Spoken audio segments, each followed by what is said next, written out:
Donald Trump సుంకాలు ఆంక్షలతో ప్రపంచాన్ని భయపెడుతున్నాడు. అమెరికాలో ఉండే విదేశీయులకు నిద్ర లేకుండా చేస్తున్నాడు.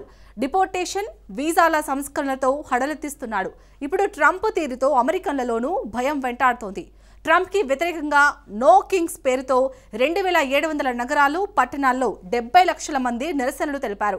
ట్రంప్ మాత్రం తన పద్ధతులను, తీరు మార్చుకోవడం లేదు. పైగా నిరసనకారులపై వ్యంగ్యంగా వీడియోలు చేసి ట్రంప్ అవమానిస్తున్నాడు. అయితే ట్రంప్ అధికారాలను అమెరికన్లు కట్ చేస్తారా? మిడ్ టర్మ్ ఎన్నికల్లో ట్రంప్కి సెగ తప్పదా? ట్రంప్ అప్రూవల్ రేటింగ్స్ ఏం చెబుతున్నాయి? Let's watch. ట్రంప్ అధికారాలకు అమెరికన్లు కత్తెర వేస్తారా? నో కింగ్స్ నిరసనలతో ట్రంప్కు సెగ తప్పదా?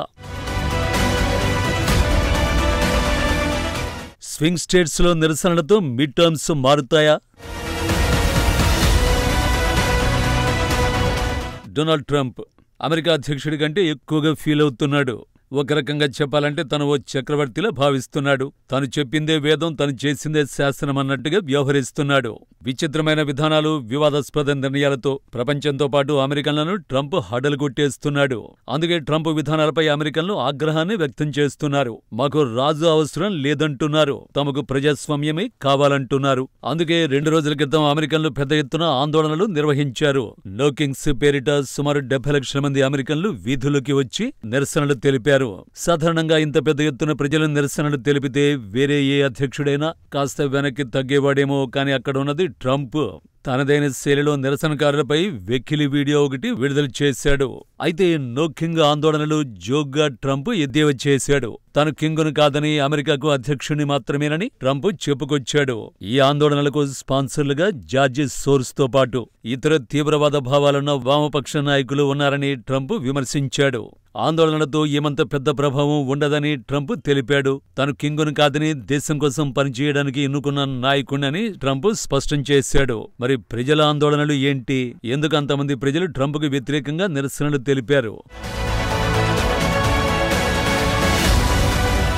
అమెరికా వ్యాప్తంగా ట్రంప్కు అతడి యంత్రాంగానికి వ్యతిరేకంగా 18న అమెరికన్లు నిరసనలు తెలిపారు. అమెరికాలోని అన్ని మేజర్ నగరాలు, షికాగో నుంచి న్యూయార్క్ వరకు, వాషింగ్టన్ నుంచి లాస్ ఏంజల్స్ వరకు, ఆఖరికి చిన్న చిన్న పట్టణాల్లోనూ నిరసనలు వెల్లువెత్తాయి. అమెరికాలోని మొత్తం 2700 నగరాలు, పట్టణాల్లో 70 లక్షల మంది ఈ ఆందోళనలో పాల్గొన్నారు. నిరసనకారుల సంఖ్య చూస్తే ఇదో చారిత్రక ఆందోళనగా చెప్పొచ్చు. అమెరికా చరిత్రలోనే ఒకే రోజు నిర్వహించిన ప్రదర్శనలో నో కింగ్స్ ఆందోళన ఒకటిగా నిలిచింది. ఈ ఆందోళనలో డెమోక్రటిక్ నాయకులు, గవర్నర్లు, సెనేటర్లు కూడా పాల్గొన్నారు. ఎంత పెద్ద ఎత్తున నిరసనకారులు పాల్గొన్నా ఆందోళనలు మాత్రం శాంతియుతంగానే సాగాయి. ఇందులో భారీ అరెస్టులు లేవు, హింస అల్లర్లు ఏమాత్రం లేవు. అమెరికాలో గతంలో భారీ నిరసనలు 2020లో జరిగాయి. అప్పట్లో జార్జ్ ఫ్లాయిడ్ హత్యపై అమెరికా ఆగ్రహంతో రగిలిపోయింది. నల్లజాతీయుడైన ఫ్లాయిడ్ గొంతుపై ఓ పోలీసు అధికారి మోకాలితో నొక్కి హతమార్చాడు. దీంతో పోలీసుల అరాచకత్వానికి వ్యతిరేకంగా అప్పట్లో ఆందోళనలు వెల్లువెత్తాయి. కానీ 18న అమెరికన్లు చేసిన ఆందోళనలు మాత్రం ప్రజాస్వామ్యం కోసం. నో కింగ్స్ అనేది ఓ సంస్థ ఏమాత్రం కాదు. కొన్ని నెట్వర్క్లు, యూనియన్ల గ్రూపులన్నీ కలిసి చేపట్టిన నిరసనలే నో కింగ్స్. వాళ్ళంతా వేరువేరు కారణాలతో ఈ ఆందోళనలో పాల్గొన్నారు. కొంతమంది ఇమిగ్రేషన్ రేటుపై నిరసన తెలిపారు.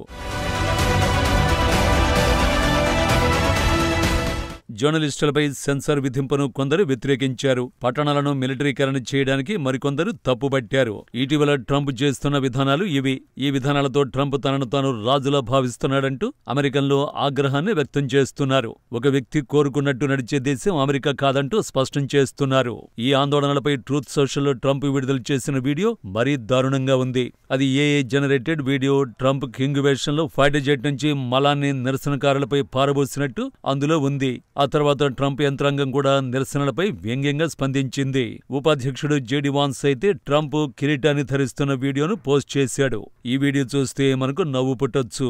కానీ దీని సింబాలిజం మాత్రం తీవ్రమైనది. తానే సర్వాధికారిని అన్నట్టుగా ట్రంప్ వ్యవహరించే తీరుకు ఏఐ వీడియోలు అద్దం పడుతున్నాయి. లక్షల మంది నిరసనకారులు ఎందుకు వీధుల్లోకి వచ్చారో ఏమాత్రం ట్రంప్ పట్టించుకోవడం లేదు. నెక్స్ట్ ఏం జరగబోతోంది? ఈ ప్రశ్న ఎందుకంటే 70 లక్షల మంది నిరసనకారులు ట్రంప్కు వ్యతిరేకంగా రావడం మామూలు విషయం కాదు. ఈ స్థాయిలో నిరసనలు చేపడితే ప్రపంచంలోని ఏ ప్రభుత్వానైనా కుదిపేస్తాయి. వైట్ హౌస్ ఈ ఆందోళనల్ని పట్టించుకోకపోవచ్చు, కానీ దాని ప్రభావం తీవ్రంగా ఉంటుందన్న సంకేతాలు వస్తున్నాయి.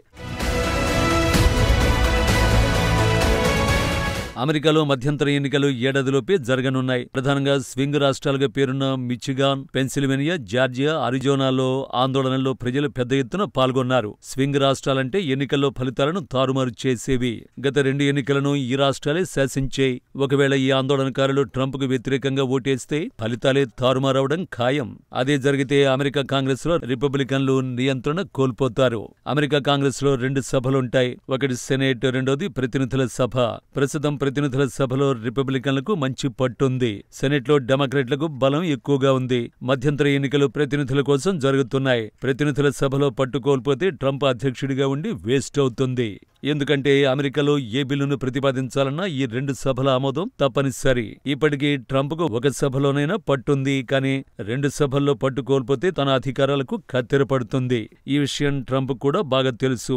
ఏడాది క్రితమే చారిత్రక ఓటర్ల తీర్పుతో అధ్యక్షుడిగా ట్రంప్ ఎన్నికయ్యాడు. ఇప్పుడు అదే ట్రంప్కు వ్యతిరేకంగా లక్షల మంది నిరసనలు తెలుపుతున్నారు. ఇప్పుడు ట్రంప్ అప్రూవల్ రేటింగ్స్ పడిపోతున్నాయి. ట్రంప్ అప్రూవల్ రేటింగ్ ఏకంగా 37% పడిపోయింది. మరోవైపు ద్రవ్యోల్బణం, నిరుద్యోగంపై అమెరికన్లు ఆందోళన చెందుతున్నారు.